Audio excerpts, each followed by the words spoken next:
Você luta contra a preguiça? Você gosta de ficar em casa, moroso, ocioso, sem fazer nada? Kolakowski já disse uma vez que toda a nossa civilização é um produto da preguiça. Será que isso se aplica à sua vida? No vídeo de hoje nós vamos dar 9 características do ócio e falar daquilo que a Bíblia diz sobre a preguiça. Então fica aí que o vídeo de hoje quer mover você.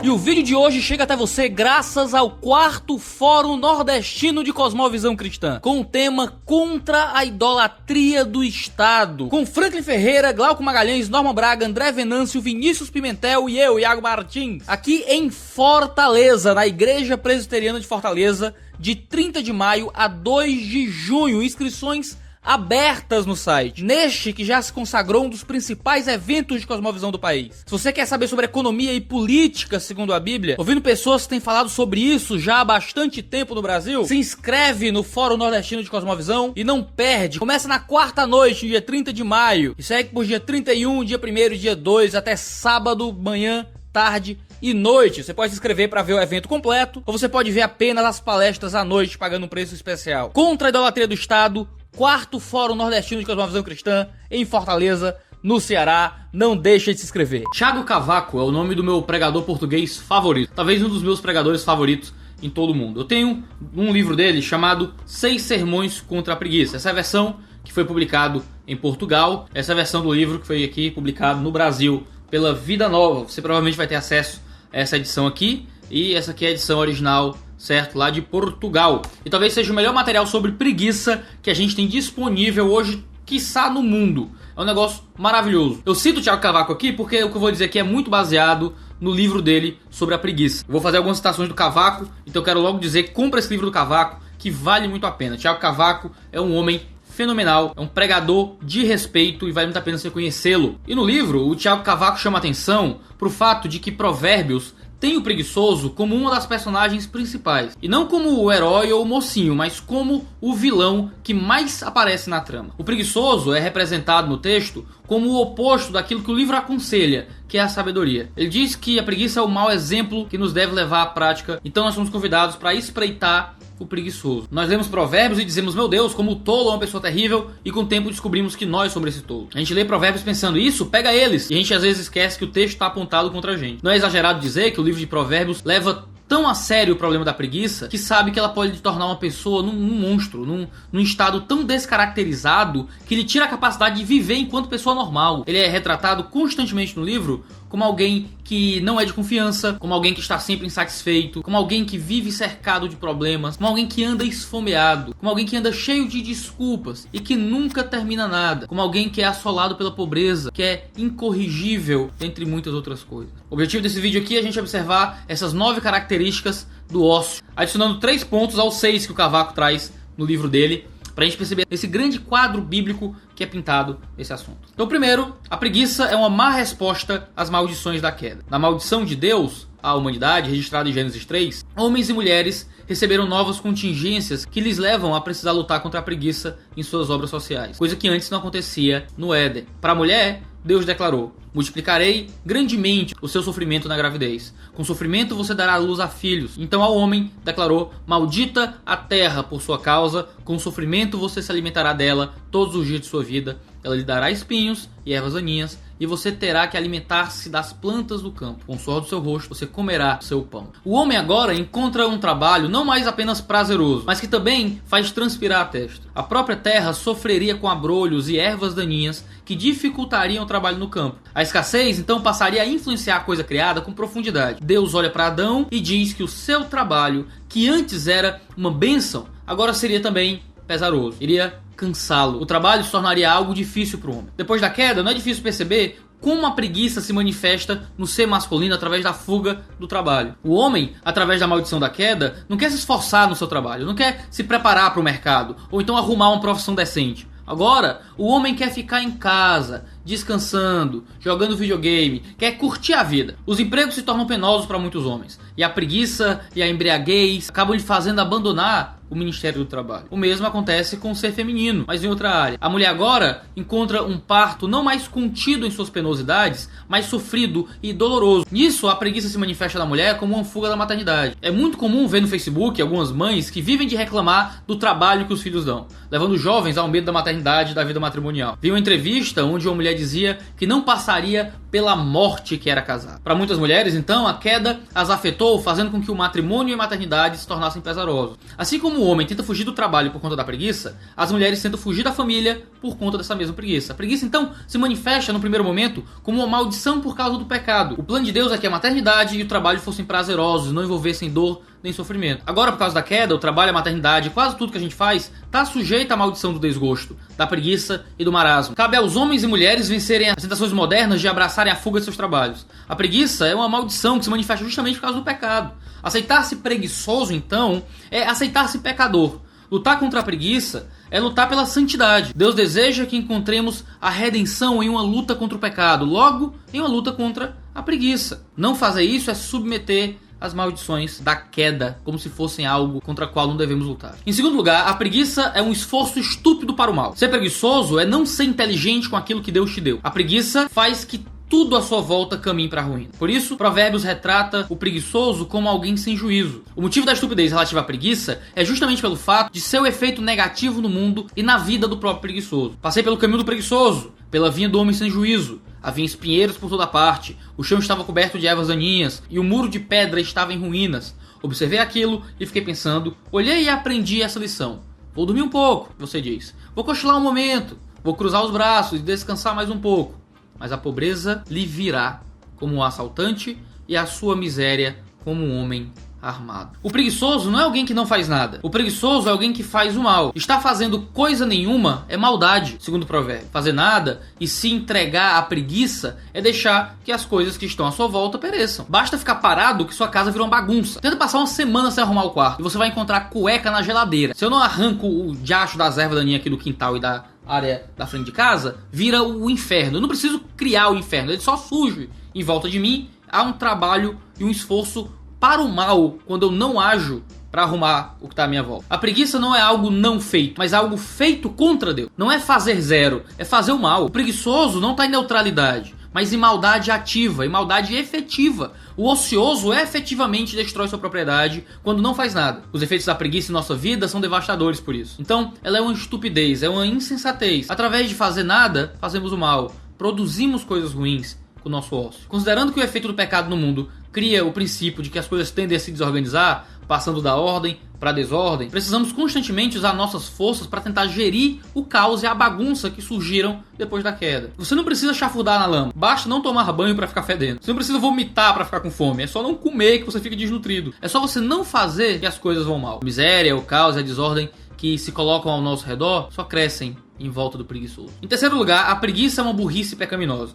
Esse ponto é um pouco diferente do anterior, certo? Em Provérbios, a preguiça é vista como um ato de estupidez. Você pode ser uma pessoa muito bem instruída e inteligente, tira as melhores notas no colégio, e ainda assim ser estúpida. Não saber conversar apropriadamente, não saber tratar bem as outras pessoas, não saber agir socialmente, nem cuidar das suas próprias coisas. Ser inteligente e desajuizado é comum na vida de jovens instruídos. Por outro lado, nessa terceira característica da preguiça, ela é uma ignorância, ela é uma falta de conhecimento, ela é uma falta de informação, ela é uma burrice. O apóstolo Pedro diz o seguinte: por isso mesmo, empenhe-se para acrescentar à sua fé virtude, à virtude, o conhecimento, ao conhecimento, o domínio próprio, ao domínio próprio, a perseverança, a piedade, a fraternidade e a fraternidade, o amor. Porque se essas qualidades existirem e estiverem crescendo em suas vidas, elas impedirão que vocês, no pleno conhecimento de nosso Senhor Jesus Cristo, sejam inoperantes e improdutivos. Todavia, se alguém não as tem, está cego, só vê o que está perto, esquecendo-se da purificação dos seus antigos pecados. Existem certas qualidades que, quando adquiridas, nos dão um tipo de conhecimento do Senhor Jesus Cristo que nos impede de sermos inoperantes e improdutivos, ou seja, preguiçosos. Tornamos-nos inoperantes e improdutivos para Deus, verdadeiros preguiçosos do reino, quando não possuímos o pleno conhecimento do Senhor Jesus Cristo. Nisso, a preguiça se manifesta como uma ignorância a respeito de Jesus. O conhecimento de Cristo e de sua obra nos leva à operosidade, a trabalhar, a sermos operantes e produtivos. Quando agimos com improdutividade, estamos dizendo que não temos conhecimento do Senhor na nossa mente, que não compreendemos, que ainda somos ignorantes em relação a Jesus, que certamente cá entre nós é a maior das ignorâncias e das burrices. Você pode não saber a tabuada de multiplicar, você pode não saber amarrar o cadastro, mas se você não sabe quem é Jesus Cristo, você tem a única ignorância que condena, porque é uma ignorância que se manifesta na sua fé. E é o tipo de ignorância que nos leva para a preguiça, é um desconhecimento que nos leva à falta de trabalho. A preguiça é um desrespeito ao que o Espírito Santo deseja trabalhar em nossas vidas através do conhecimento de Cristo. O pior da preguiça não é que ela seja um impedimento para as nossas obras, mas porque ela é um impedimento às obras do Espírito na nossa vida. Há toda uma obra de Deus sendo adicionada em nós através desse conhecimento de Cristo. Quando esse conhecimento que nos leva às boas obras some, a preguiça se manifesta justamente por não adicionarmos essa escalada da virtude do conhecimento ao nosso relacionamento com Deus. É muita burrice abandonar o agir de Deus em nossas vidas. Em quarto lugar, a preguiça é uma negligência desesperançosa. O livro de Hebreus, no capítulo 11, cita personagens conhecidos como heróis da fé, os grandes homens de Deus que viveram para a glória dele. Muito se fala dessa passagem, mas poucos reparam que essa lista foi organizada não sem motivo, mas também para criar um padrão contra a preguiça. O texto diz o seguinte: queremos que cada um de vocês mostre essa mesma prontidão até o fim, para que tenham a plena certeza da esperança, de modo que vocês não se tornem negligentes, mas imitem aqueles que, por meio da fé e da paciência, receberam a herança prometida. A preguiça aqui é tratada como um desleixo vazio de expectativa, como uma negligência desesperada que surge em oposição à esperança da obra de Deus em nossas vidas. Perdendo a esperança daquilo que Deus está construindo em nós, perdemos a força que nos move para longe da negligência na fé. Às vezes nós somos preguiçosos porque nos falta esperança. Não cremos que sair da preguiça vai mudar algo à nossa volta. Você já procurou um emprego várias vezes, não conseguiu e desistiu.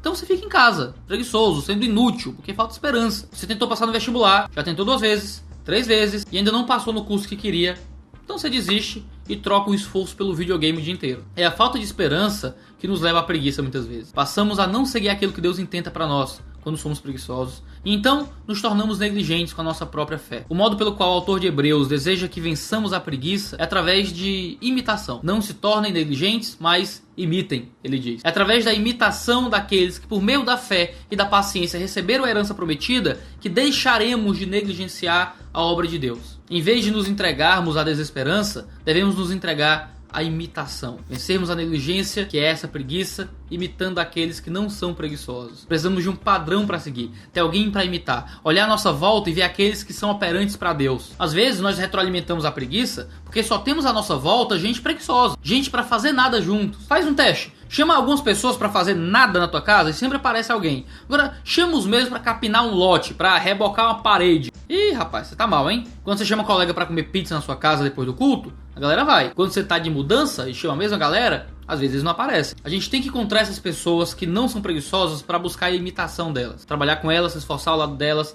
a fim de, por imitação, conseguirmos deixar de ser preguiçosos e também trabalharmos mais firmemente pro Senhor. Em quinto lugar, então, a preguiça é uma corrupção que presume inocência. A gente está cada vez mais entrando em níveis piores do que a preguiça representa pra gente. E aqui, falando através de Amós, Deus trata a preguiça em termos profundamente graves. Ele diz: ai de vocês que vivem tranquilos em Sião, que se sentem seguros no monte de Samaria. Vocês acham que estão afastando o dia mau, mas na verdade estão atraindo o reinado do terror. Vocês se deitam em camas de marfim, se espreguiçam em seus sofás. Comem os melhores cordeiros e os novilhos mais gordos. Dedilham em sua lira como Davi e improvisam instrumentos musicais. Vocês bebem vinho em grandes taças e se ungem com os mais finos óleos, mas não se entristecem com a ruína de José. Por isso, vocês estarão entre os primeiros a ir para o exílio. Cessarão os banquetes dos que vivem no ócio. A expressão ai, no contexto do Antigo Testamento, significa maldição. É como dizer que a pessoa está condenada por Deus. Deus estava falando com maus líderes do povo judeu aqui, que deveriam estar zelando pelo povo de Israel, mas estavam vivendo de forma preguiçosa. O mal estava à volta deles e eles estavam em casa tocando instrumentos, enchendo a cara de vinho, bebendo cachaça na boca da garrafa, dormindo em camas de marfim, maratonando Netflix, vivendo suntuosamente, enquanto por conta dos pecados deles mesmos, o povo e o reino iriam ruir. Muitas vezes a preguiça se manifesta como uma presunção de inocência. Achamos que não há nada de errado, que não devemos nada a ninguém e que por isso podemos nos dar o luxo de fazer nada mais um pouquinho. No entanto, é costumeiro que as coisas vão mal por causa das nossas preguiças, por culpa nossa. Às vezes, o ministério de louvor não vai bem porque você não está ensaiando direito.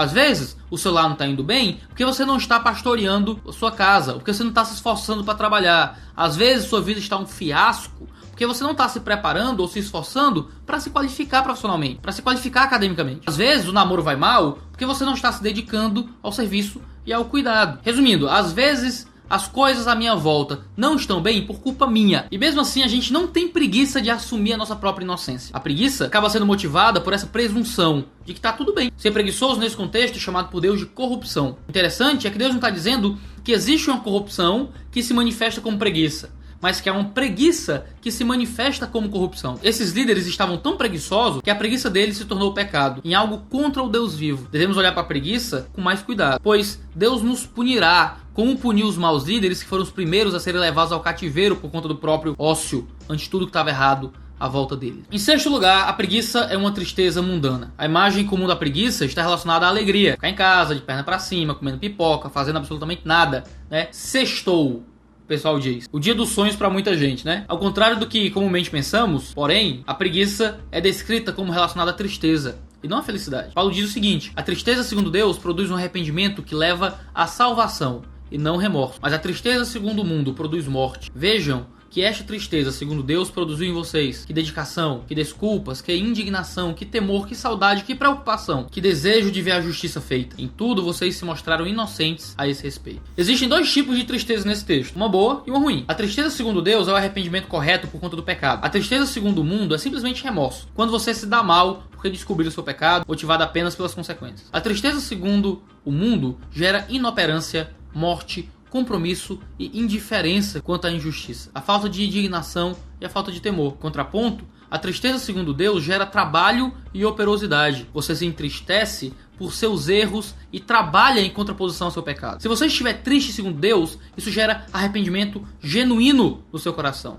Gera trabalho para a glória de Deus. Agora, quando você está triste, segundo o mundo, isso gera preguiça, falta de operosidade, talvez até morte. É possível que a sua preguiça seja um problema no seu coração. Não por falta de ferro no sangue ou por alguma anemia congênita. Talvez seja tristeza. Já vimos a preguiça como falta de esperança, mas talvez ela seja também uma falta de alegria. É por isso que o oposto da preguiça não é o trabalho, é o júbilo. Tiago Cavaco diz isso de forma muito bonita na última página do livro dele. O oposto à preguiça não é o trabalho. O oposto à preguiça é a alegria. Quando no futuro voltarmos a pensar sobre esse pecado, que o antídoto que nos ocorra não seja a atividade. A preguiça é nefasta, sobretudo, porque nos retira do círculo da alegria divina. Não tanto porque nos impede de elaborar. O trabalho é companheiro da alegria, não um adversário. Quem corre por gosto não cansa, diz o povo corretamente. Daí que o maior prejuízo que a preguiça nos causa é a perda da satisfação em Deus e não o baixo índice de produtividade. A preguiça, desta feita, alimenta a tristeza. Muitos dias em casa, parado, sem ter o que fazer, e você não consegue ficar mais feliz. Há um ditado que diz que ninguém morre de velhice, mas de aposentadoria. Uma vez que você para de ser operante, sua vida vai embora. O homem foi feito para trabalhar, para ter o que fazer, e nada deixa uma pessoa mais infeliz que o tédio do ócio. E é por isso que quando as pessoas não conseguem ou não querem arranjar um emprego, precisam entrar no mundo dos jogos eletrônicos, precisam de um objetivo qualquer, precisam de um chefão para matar, de uma missão para completar, um objetivo para conquistar. Quando se aposentam, vão lavar a garagem todos os dias. Não fomos feitos para a preguiça, mas para a alegria no trabalho. O Tiago Cavaco encerra o livro dizendo o seguinte: como encorajamos então uma pessoa a abandonar a preguiça? Dizendo que do outro lado espera trabalho e esforço, certo? Mas explicando que o prêmio desse trabalho e desse esforço é a entrada na alegria. Como diz o texto bíblico, a entrada no gozo do Senhor. Não trabalhamos para provar o valor do nosso empenho. Trabalhamos para provar a doçura do que nos é dado por Deus. O objetivo de termos força nos braços não é uma competição de musculação. É o prazer no que nossos braços vão construir. Pregamos contra a preguiça porque estamos convictos da qualidade da obra divina. Estar contra a preguiça é a favor de que Deus faça mais entre nós. Vamos a isso? Talvez a sua tristeza seja por conta de algum problema clínico, mas também é possível que seja um problema de ócio. Conheci jovens deprimidos que se curaram preenchendo a carteira de trabalho. Você precisa ter o que fazer. Se você é de uma família mais pobre, provavelmente não está acostumado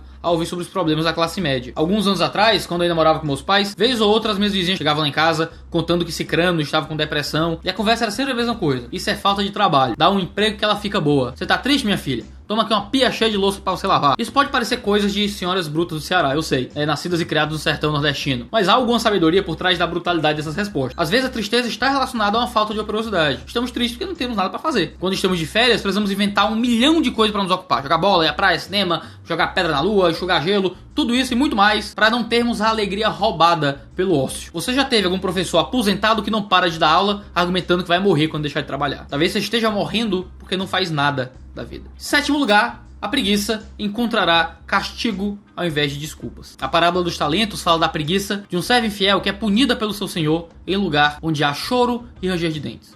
A ideia aqui é que, como não somos donos de nossos talentos e recursos, devemos trabalhar para multiplicar tudo o que Deus nos deu. Não somos donos de nós e temos um compromisso moral de agir de forma diligente como mordomos de Deus. Já cantou crioulo: se Deus te deu o dom, você cresce não, mano. É que você tá devendo por 3. Temos dívidas com Deus por cada dom que recebemos. Quem não for diligente no seu trabalho para com seu Senhor, há de ser punido por aquele que é dono do talento recebido. Por fim, veio o que tinha recebido um talento e disse: eu sabia que o Senhor é um homem severo, que colhe onde não plantou e junta onde não semeou. Por isso tive medo, saí e escondi o seu talento no chão. Veja, está aqui o que te pertence. E o Senhor respondeu: servo mau e negligente, você sabia que eu colho onde não plantei e junto onde não semeei? Então você devia ter confiado o meu dinheiro aos banqueiros, para que, quando eu voltasse, o recebesse de volta com juros. Tirem o talento dele e entreguem-no ao que tem 10. Pois a quem tem, mais será dado e terá em grande quantidade. Mas quem não tem, até o que tem lhe será tirado. E lancei fora o servo inútil, nas trevas, onde haverá choro e ranger de dentes. O engraçado é que o servo foi rápido, então em desculpa para sua preguiça. Ao invés de trabalhar para multiplicar os dons recebidos, trabalhou para multiplicar as palavras que apaziguassem a ira soberana. Olha, eu sei que o Senhor é severo, que colhe onde não plantou. O preguiçoso não tem preguiça em defender o seu osso. Tiago Cavaco diz que aquilo que não está nas mãos está na língua. Aquilo que ele não faz com os braços, ele faz tentando se desculpar e se convencer de que ser preguiçoso não é tão mal assim. É como você tá fazendo agora, assistindo esse vídeo, tentando arrumar desculpa para tua preguiça. Você sabe do que é que eu tô falando. Você tem um trabalho para entregar, um serviço por fazer, algo que sua mãe mandou, o pedido de sua esposa para arrumar alguma coisa, e você procura alguma desculpa para permanecer deitado. Eu sempre digo para minha esposa que se ela quer que eu faça alguma coisa, ela não precisa ficar pedindo de 6 em 6 meses. Eu vou fazer, certo? Tentamos desculpar a nossa preguiça o tempo todo. Amanhã ainda dá tempo, eu ainda tenho prazo, o professor deixa eu entregar depois. A gente sempre tenta racionalizar o não fazer. O preguiçoso tem dedicação em inventar suas desculpas, mas ele nunca tem boas desculpas. A desculpa que o servo preguiçoso deu pro seu senhor foi usada contra ele mesmo. No último dia, os nossos pretextos para preguiça, as desculpas que damos para nós mesmos, a fim de nos convencer de ficarmos mais um pouco de braços cruzados, não vão colar para Deus. Temos o Senhor que colhe onde não planta e que pode nos mandar para a punição, em um local de choro e ranger de dentes. O servo bom não foi para um lugar de choro, mas foi convidado para gozar da alegria do seu Senhor. O oposto da preguiça é a alegria, é a felicidade. O convite para fugir da preguiça é um convite para ser feliz, para ter alegria em Deus, para gozar da alegria do Senhor. Em 8º lugar, nós podemos ter certeza que a preguiça é uma falta de graça. No fim das contas, a preguiça é uma manifestação da falta da graça divina sobre nós. Paulo escreve aos Coríntios que a divina graça não lhe foi inútil, uma vez que ele trabalhara mais que todos os outros apóstolos, em 1 Coríntios capítulo 15. Ele diz: mas pela graça de Deus sou o que sou, e a sua graça para comigo não foi em vão. Antes, trabalhei mais do que todos eles. Contudo, não eu, mas a graça de Deus comigo. Tão convicto estava o enviado aos gentios de que seu esforço era fruto única e totalmente da graça de Deus, que ele chega a dizer que nunca trabalhou de fato, mas apenas a graça que nele vive foi quem trabalhou arduamente. Paulo entendia que ele não trabalhava, mas que era a graça de Deus nele que trabalhava. A falta de trabalho é a falta da apropriação da graça de Deus. A graça que nos impulsiona ao serviço. Quando nos entregamos à preguiça, nós rejeitamos a graça. Se vivemos de braços cruzados, rejeitamos o serviço. Estamos rejeitando a atuação da graça de Deus que nos leva à operosidade. É por isso que a solução para a preguiça não está no legalismo moralista, mas na convicção da obra graciosa da cruz. É olhar para o trabalho de Deus naquele madeiro que nos tira de uma vida que não reflete a operosidade de Deus. É por isso que o grande problema da preguiça não é que ela impede a nossa obra, mas que ela impede a obra do Espírito de Deus em nossas vidas. Não deixamos apenas as nossas obras pela metade, mas é como um grito dizendo que a obra de Deus em nossa vida também está no meio do caminho. Paulo estava convencido de que aquele que começou a boa obra em você vai completá-la, diz Filipenses 1,6. Ele não aceitava que houvesse um trabalho divino pela metade na vida dos cristãos. Deus não trabalha pela metade. E estaremos mentindo sobre Deus se nos entregarmos a uma vida preguiçosa. A empreiteira de Deus não falha. Ele tem 100% de aproveitamento. Ou ele continua a obra, ou obra nenhuma começou de verdade. E em nono lugar, a preguiça é temporária. De todas as características do ócio, essa é uma das mais desentendidas. A preguiça não vai durar para sempre. Muitos interpretam o estado eterno do novo céu e na nova terra como um grande e infindável estado de marasmo. Acham que vamos passar a eternidade fazendo crochê, fazendo absolutamente nada, sentado, dormindo, no balanço. De fato, João relata ter ouvido uma voz no céu que lhe dizia serem bem-aventurados os mortos que morreram no Senhor, para que descansem dos seus trabalhos. Isso é bíblico. O céu vai ser sim um descanso. No céu, a maldição que recai sobre o trabalho, em Gênesis 3, não mais vai recair sobre nós. O trabalho que hoje é suor no rosto, não será mais assim, nem difícil ou doloroso. Porém, Deus não nos recompensará com satisfação dos nossos desejos preguiçosos e carnais. O próprio João registra que na Nova Jerusalém, os seus servos o servirão. E o verbo utilizado para serviço dá uma ideia de trabalho, de um escravo que serve um senhor. Sim, seremos escravos em serviço do nosso Senhor. Com isso, o apóstolo está mostrando que teremos trabalhos a desempenhar o Senhor, em Apocalipse 22:3. Nós teremos trabalho no céu. Para o preguiçoso, um céu como esse parece muito mais as chamas de Dante do que a habitação do Senhor. A ideia de trabalhar por toda a eternidade faz o preguiçoso achar o céu não tão agradável assim. Mas Deus nos convida a abandonar por toda a eternidade a preguiça. Trabalharemos com gozo e alegria para Deus eternamente. Participar da alegria e do esforço que o trabalho nos cobra hoje é participar de um antegozo da glória que será a eternidade. De fato, queridos, o nosso Cristo não teve preguiça. Ele carregou a cruz e passou por 2 vezes pela tentação de tornar fácil a própria jornada. No deserto, Satanás lhe oferece todos os reinos do mundo se prostrado adorasse. Era só Jesus dobrar os joelhos que ele não precisaria carregar a cruz. Era só ter escolhido o caminho da preguiça que ele teria os reinos da terra. Mas Cristo rejeitou a preguiça para nos dar salvação. Em Mateus 16, Pedro repete a tentação de Satanás quando Jesus disse que era necessário ir para Jerusalém e sofrer nas mãos dos anciãos